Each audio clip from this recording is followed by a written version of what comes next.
Hello everybody, my name is Kate Olaf and welcome to my channel. In this video, I'm going to be semi-reading / analyzing an article that I found. And believe it or not, the article in no way has to do with the title of this video. I'm just kidding. Yeah, Ma, I'm gonna want some pie. Roll the clip. Are you gonna have pie?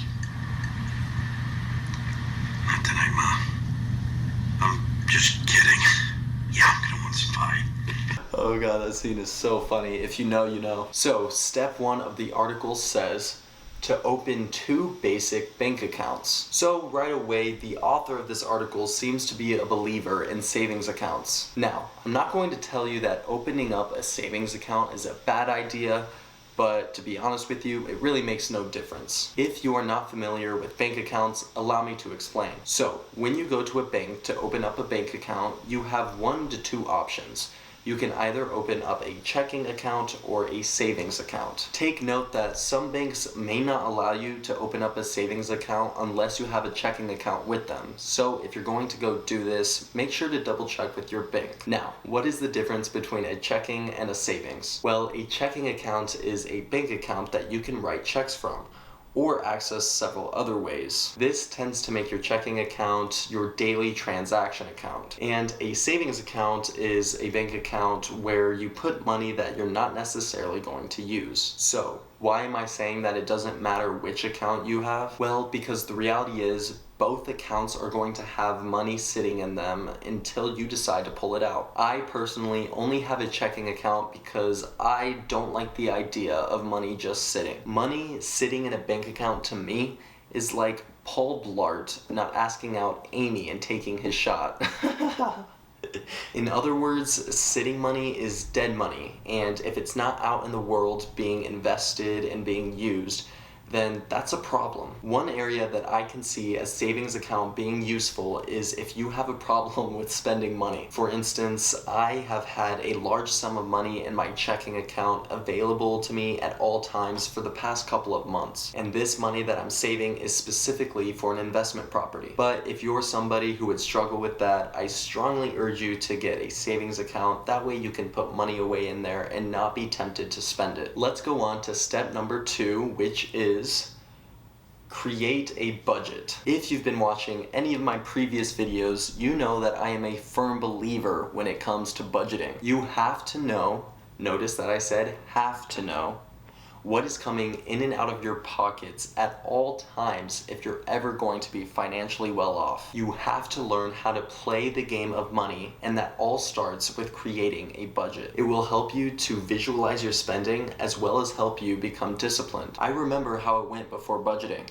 You go out with your friends on a weekend, figure $100 isn't a big deal, until you start budgeting and realize that $100 a weekend is $400 a month, which equivalates to $4,800 a year. Yeah, it's crazy how much you stop spending when you start seeing your spending visually.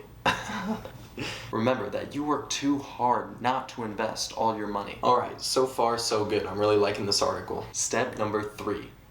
Begin establishing a line or 2 of credit if you haven't already. Yes, yes, and more yes. Getting credit cards and establishing your credit early on at a young age is crucial to jumpstarting your financial career. Credit scores are something that can take years to build, so the sooner you start, the better you're off. Another reason that you should get credit cards at an early age is because depending on your living situation, you may have very slim expenses. For instance, for the past 2 years, I personally have built my credit score on gas and the roller skating rink.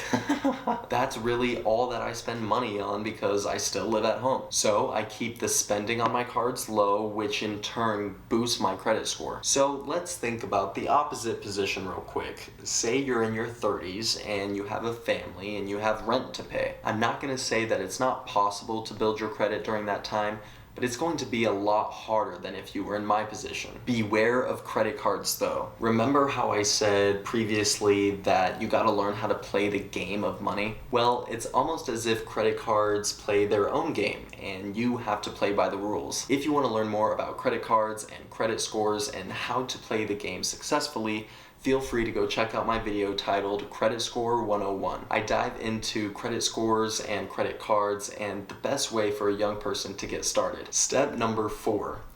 If your job offers a 401k, put money into it. So before I give my thoughts on this step, allow me to explain what a 401k is for anyone watching who doesn't know. A 401k is simply an employer-sponsored retirement account. Its purpose is to allow an employee to dedicate a percentage of their salary into a retirement account. So how does it work? Well, the percentage in which a company matches your deposits really just depends on the company. But overall, if a company even has a 401k plan, chances are it's worthwhile. I'm just going to use an example from the article so that way you can see what I mean. Say you make $50K a year and your employer will pitch in a 50% match on up to 10% of your salary. If you put $5,000, which is 10% of your salary, into that 401k a year, your company will then deposit an additional $2,500 into the account. Now, that is free money that you are getting. So yes, I do agree with utilizing a 401k plan if your company offers it. And remember, the sooner you start the money game, the better you're off. With any investment, whether it's a 401k plan or your own stock portfolio, the initial phase feels pointless because it seems like it takes forever for your money to grow. But if you hang on and keep on investing and putting money into it,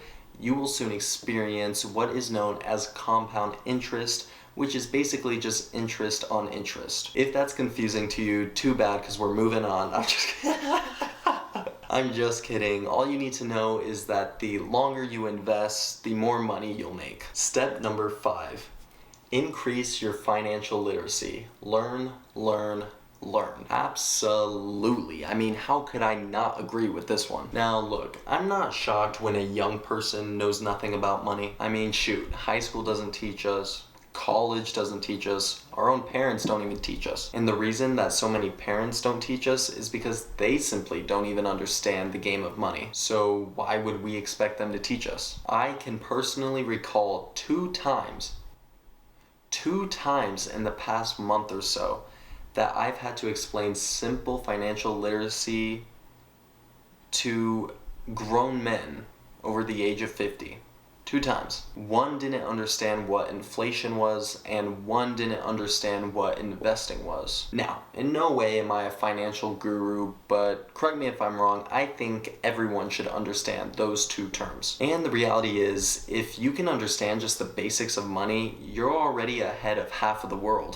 So with that being said, watching this video and subscribing to my channel is probably one of the best ways to increase your financial literacy learning.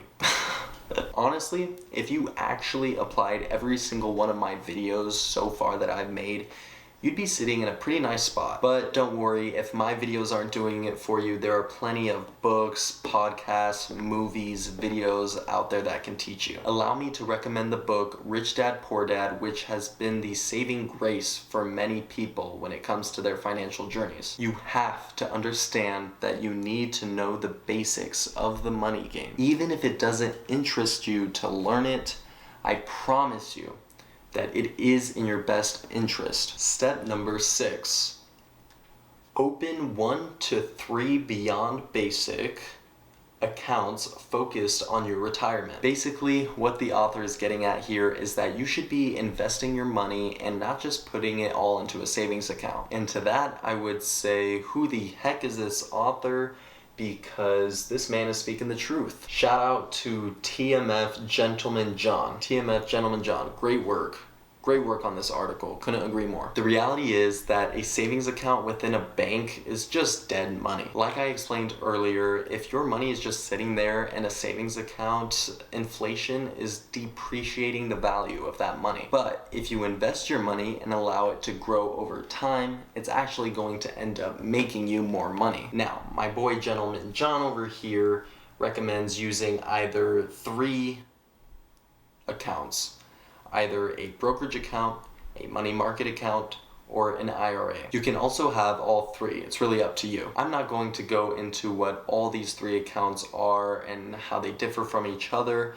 With that, I'm going to say practice step number 5 and go learn something. Go figure it out for yourself somewhere else. But I will tell you that this is a great step that you should not overlook. So if you have any additional money lying around, go create an account and start putting some money into it. And last but not least, we have step number 7, which is try to make a few more bucks with your money. Oh, come on, Johnny. Everyone would do this if we could. Come on now. That's horrible advice. What the heck? I'm just kidding. Yeah, this is a good tip. This is exactly the step that I followed starting my YouTube channel. I had saved $1,000 and decided that I wanted to start making some content. Now, I don't get paid for it yet. Why, you may ask? Because 98% of my viewers are not subscribed. Yeah, that's in my analytics. I would pull it up, but that's probably too much work. I'm telling the truth. 98%. Come on now. Hit that subscribe button. So, yeah, I really have yet to profit from this side hustle that is my YouTube channel, but the reality is, once I do start making some money, that's just going to be an added bonus. I really do enjoy making content at times when it's not 11, 12, 1, 2 in the morning, editing videos.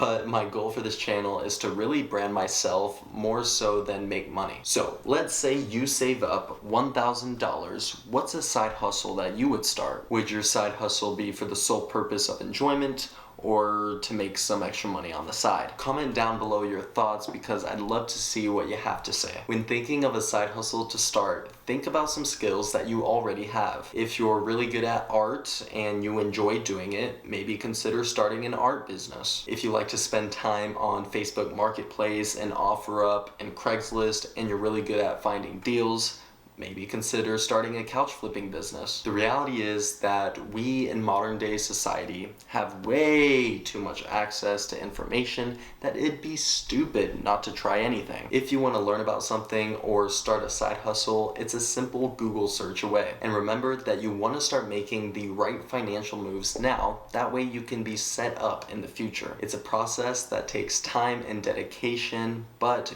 good things come to those who wait. So that's going to do it for this video. Make sure to like, comment, blah, blah, blah. You know the drill. Follow me on my socials at Kate Olaf everywhere. As always, my name is Kate Olaf, and I will see you in the next one.